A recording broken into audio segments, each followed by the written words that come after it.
प्रेरितों के कामों का वर्णन 13वां अध्याय। अंताकिया की कलीसिया में कितने भविष्यद्वक्ता और उपदेशक थे, अर्थात बरनबास और शमौन जो नीगर कहलाता है, लूकियुस कुरेनी और देश की चौथाई के राजा हेरोदेस का दूध भाई मनाहेम और शाऊल। जब वे उपवास सहित प्रभु की उपासना कर रहे थे तो पवित्र आत्मा ने कहा, मेरे निमित्त बरनबास और शाऊल को उस काम के लिए अलग करो जिसके लिए मैंने उन्हें बुलाया है। तब उन्होंने उपवास और प्रार्थना करके और उन पर हाथ रखकर उन्हें विदा किया।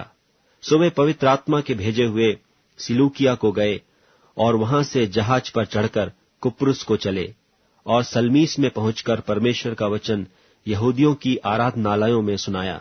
और यूहन्ना उनका सेवक था। और उस सारे टापू में होते हुए पाफुस तक पहुंचे। वहां उन्हें बार यीशु नाम एक यहूदी टोन्हा और झूठा भविष्यद्वक्ता मिला। वह सिरगियुस पौलुस सूबे के साथ था, जो बुद्धिमान पुरुष था।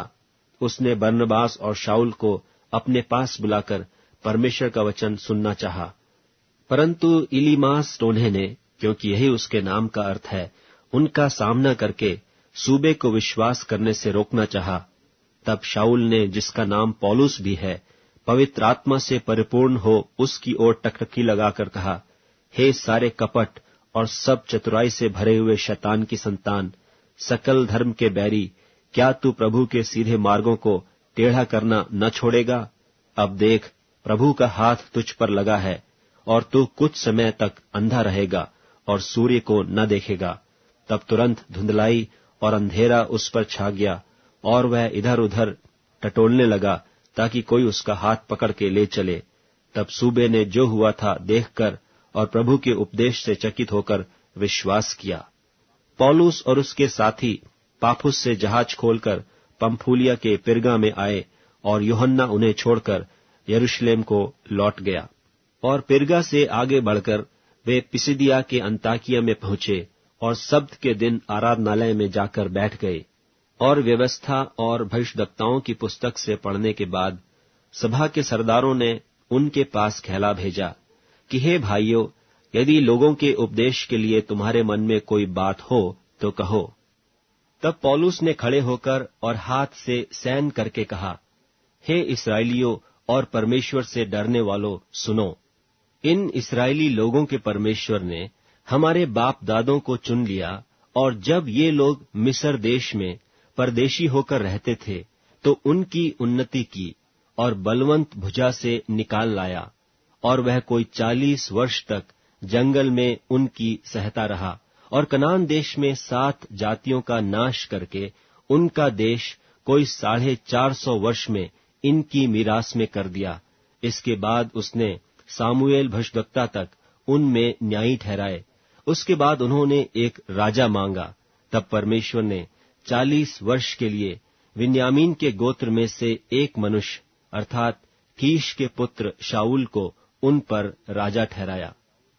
फिर उसे अलग करके दाऊद को उनका राजा बनाया, जिसके विषय में उसने गवाही दी कि मुझे एक मनुष्य यिशै का पुत्र दाऊद मेरे मन के अनुसार मिल गया है, वही मेरी सारी इच्छा पूरी करेगा।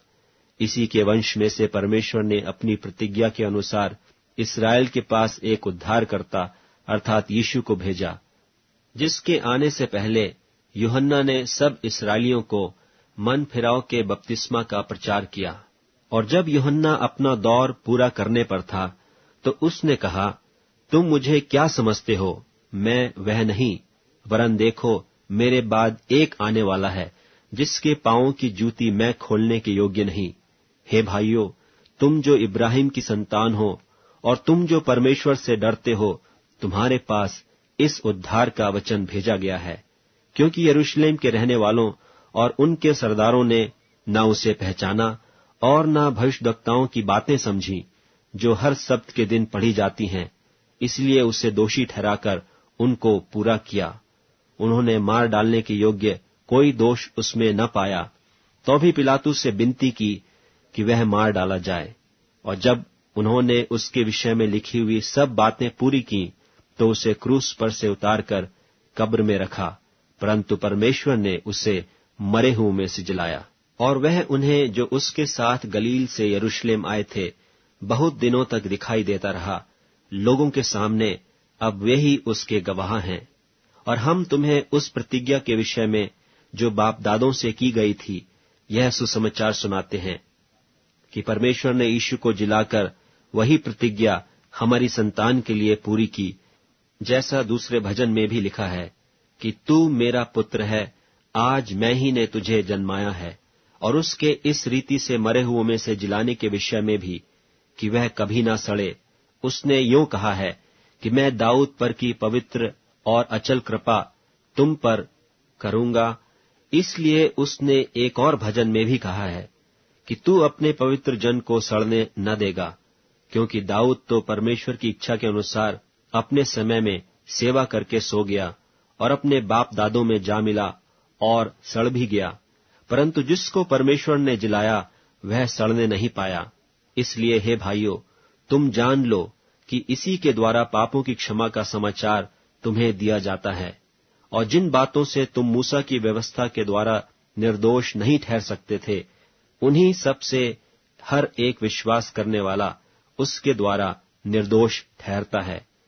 इसलिए चौकस रहो, ऐसा न हो कि जो भविष्यद्वक्ताओं की पुस्तक में आया है तुम पर भी आ पड़े कि हे निंदा करने वालों, देखो और चकित हो और मिट जाओ, क्योंकि मैं तुम्हारे दिनों में एक काम करता हूं, ऐसा काम कि यदि कोई तुमसे उसकी चर्चा करे तो तुम कभी प्रतीति न करोगे।